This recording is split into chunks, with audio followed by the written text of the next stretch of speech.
ہم کریں گے ہر مظلوم کی حمایت۔ السلام علیکم، میں ہوں حورین فاطمہ اور آپ دیکھ رہے ہیں حمایتی نیوز HD چینل۔ نظر ڈالتے ہیں آج کی اہم خبروں پر۔ روزنامہ حمایتی نیوز رپورٹ نظر حمایتی ڈیری کیٹل فارمز ایسوسی ایشن کے صدر مبشر قدیر عباسی پہ سنگین الزامات، دودھ میں پانی، یوریا، سوڈا اور پاؤڈر ملا کے عوام کی صحت سے کھیلنے کا انکشاف۔ کراچی حمایتی نیوز شہر قائد میں دودھ کی ملاوٹ کے گھناؤنے کاروبار نے کا انکشاف۔ ذرائع کے مطابق یہ خطرناک دھندا ڈیری کیٹل فارمز ایسوسی ایشن DCFA کے صدر مبشر قدیر عباسی کی سرپرستی میں جاری ہے، جو مبینہ طور پہ مختلف علاقوں میں ملاوٹ شدہ دودھ کی ترسیل و فروخت میں ملوث ہے۔ مبشر قدیر عباسی کا منظم نیٹ ورک تحقیقی ذرائع کا کہنا ہے کہ مبشر قدیر عباسی نے اپنے زیر اثر چند افراد کے ذریعے پورے کراچی خصوصاً ملیح، قائد آباد، سچل گوڑ کے علاقوں میں ایک نیٹ ورک قائم کر رکھا ہے، جہاں دودھ میں پانی، یوریا، سوڈا پاؤڈر ملا کے بیچا جا رہا ہے۔ ذرائع کے مطابق عباسی نے اپنے قریبی افراد کے ذریعے جس کو چاہو ملاوٹ کراؤ، عوام کو کچھ پتہ نہیں چلے گا جیسی ہدایات جاری کی۔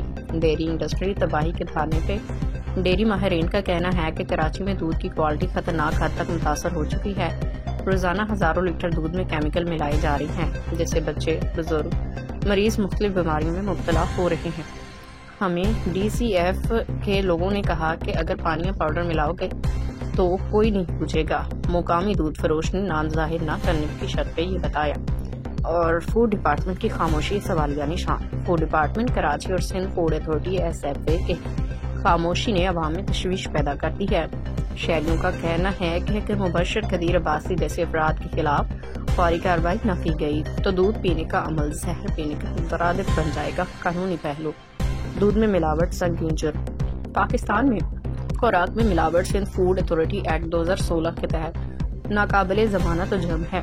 دفعہ 21 کے مطابق ملاوٹ شدہ یا ناقص خوراک فروخت کرنے والوں کو کم از کم 2 سال قید اور بھاری جرمانہ کیا جا سکتا ہے۔ دفعہ 23 کے تحت اگر خوراک انسانی صحت کو نقصان پہنچائے تو مجرم کے خلاف لائسنس کی منسوخی، دکان کی سیلنگ کا مقدمہ درج کیا جا سکتا ہے۔ دفعہ 24 کے مطابق فوڈ انسپیکٹر کو اختیار ہے کہ وہ کسی بھی مقام سے خوراک کے نمونے لے کے فوری کارروائی کرے۔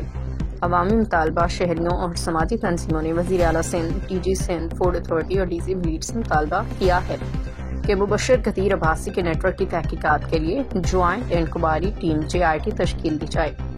دودھ کی فیکٹریوں، کولنگ پوائنٹس اور گاڑیوں کے اچانک معائنے کیے جائیں۔ دودھ کے نمونوں کی لیبارٹری ٹیسٹنگ عوام کے سامنے لائی جائے۔ ملاوٹ کے مرتکب افراد کے خلاف FIR درج کر کے قانونی کارروائی کی جائے۔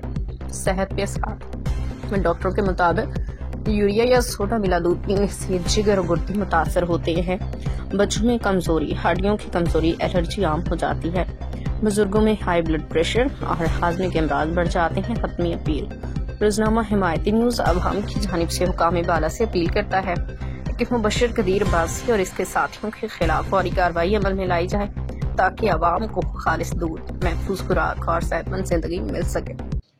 آپ کے علم میں ہوگا کہ 3 مہینے سے مسلسل ہم نئے نوٹیفیکیشن کے جدوجہد میں لگے ہوئے ہیں۔ DCFA نے لگاتار 3 مہینے سے جو ہے نئے نوٹیفیکیشن کے لیے محنت کی، ہر ادارے سے رابطہ کیا، دودھ کی کاسٹ آف پروڈکشن بنوائی، جیسے ہی کمشنر صاحب نے احکامات جاری کیے تھے اس کے مطابق جو ہے اچھے سے اچھی دودھ کی کاسٹنگ کروائی، مگر افسوس سے مجھے کہنا پڑتا ہے کہ DFA نے اس کو منفی اقدام میں لیا۔ میں آپ کو یہ بتا دوں کہ جتنی بھی کاسٹنگ ہے، جتنی بھی ورکنگ ہے، وہ ہم نے کی ہے۔ اگر کسی اور نے کوئی ورکنگ کی ہو تو اپنے وہ شواہد سامنے لائے، اپنی کاسٹنگ سامنے لائے، اپنے ورک پیپر سامنے لائے۔ ہمارا نوٹیفیکیشن 3 تاریخ والی میٹنگ میں کنفرم تھا۔ انہوں نے اپنے آپ کو زندہ کرنے کے لیے جا کے پریس کانفرنس کی، جس کی وجہ سے معاملات طول دے گیا۔ بھائی میں ان کو یہ بتانا چاہتا ہوں کہ بھائی آپ کا فارمر نے کچھ نہیں بگاڑا، آپ کو دفن کیا ہے تو آل کراچی ملک لیٹر۔ خبر رہی ہے ہر جگہ ہر وقت، جانیے ملکی اور غیر ملکی حالات و واقعات یقین کے ساتھ۔